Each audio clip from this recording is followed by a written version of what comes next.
هدي الأمم لشريعته.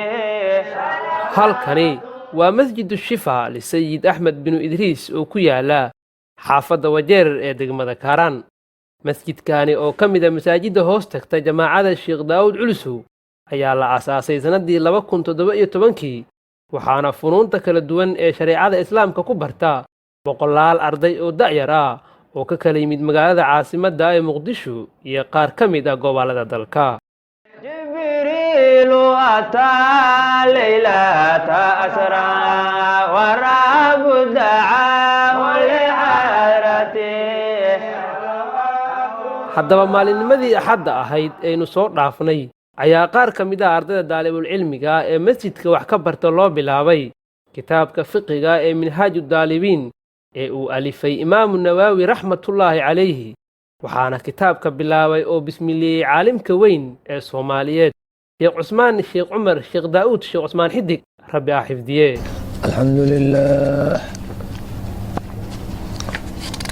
albar aljawaad الذي جلت نعمه عن الإحصاء بالأعداد المان باللطف والإرشاد الهادي إلى سبيل الرشاد الموفق للتفقه في الدين من لطف به اختاره من العباد أحمده أحمد حمدا وأكمله وأزكاه وأشمله وأشهد أن لا إله إلا الله الواحد الغفار وأشهد أن محمدًا عبده ورسوله المصطفى المختار وزاده فضلاً وشرفاً لديه أما بعد والله سبحانه وتعالى أعلم.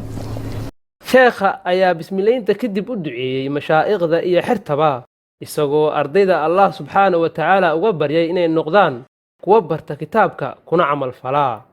عالم العابدين الله هذا كذبه عبد العرب صوبنا الله هذا نسيه حتى الله صواب بضي الله بركة وبصوك عمل فلا منهاج ومضى سيبرة الله كذبه مشايخ آخر هاي السنة عبد العباد الله سيه الله بركة دعاء دوله حتى الله أقبل حسن باهيا الله كذبه والله كان نمط الله إنه كذبه مالا أمن وسجر وحلوم بركة له والله كان الله إنه دجي الله إنه حسن.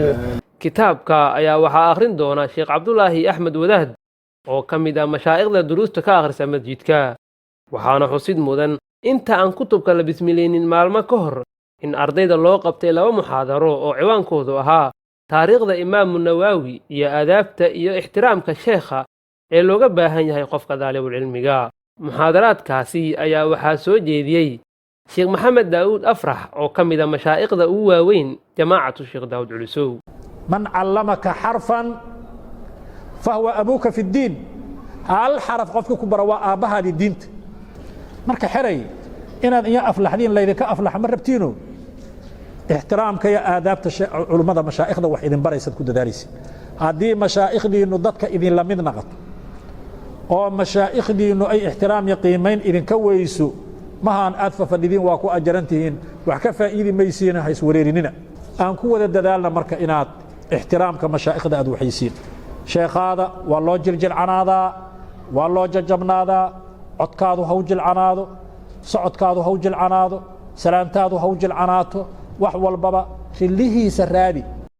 cabdulaahi axmed sheekh cusmaan oo ka mid ah ardayda kutubka loo bilaabay oo la hadlay shabakatu almutaxaabuuna fillaah ayaa ka hadlay dareenkiisa ku aadan kitaabka maanta uu bilowday. magacaygu waa cabdulaahi axmed sheekh cusmaan xidig kana mid ah arday masjidu shifaa. maanta waxaa naloo bismileeyey kitaabka minhaaju daalibiin oo noo bilaabay noo bismileeyey sheekheena sheekh cusmaan xidig. sheekheena cimrigiisa allah dheereeyo anagana kitaabka allah nagu anfaco. masjidka al-shifa ayaa loo waqfay sayid axmed binu idriis qadasallaahu sirahu, waxa uuna ka mid yahay boqolaalka masjid ee hoos taga jamaacada sheekh daawud culusow ee ka mid ah jamaacaadka islaamiga ee ugu waaweyn dalka. shariif cabdulaahi xasan, shabakatu almutaxaabuuna fillaah, disho. ساعتي شجر نضغ الحجر شق القمر لي